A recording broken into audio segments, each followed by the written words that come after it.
Ну, собственно, торговля бывает двух типов. Бывает торговля по рынку и бывает торговля лимитками. Я всем рекомендую лимитки, потому что хотя бы ты видишь, по какой цене ты их сможешь продать. Что я делал? Смотрите, есть спред, он здесь вот 3.66872, либо 26. То есть те, кто хотят продать, они хотят вот по 72 продать, а те, кто хотят купить, по 26.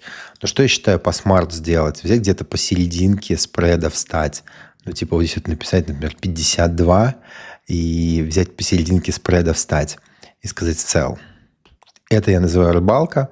И ожидать, что заявка моя принята. Вот, и пойдем просто сделаем market, sell, говорим, все мои USDT-шки сейчас продадим. Я рассчитываю получить что-то типа 3,66 дирхам я рассчитываю получить. Давайте sell сделаем. И получил я на самом деле 3,64. Ну, должен был 3,66, но меня, видать, на пару дирхам все-таки почарджили.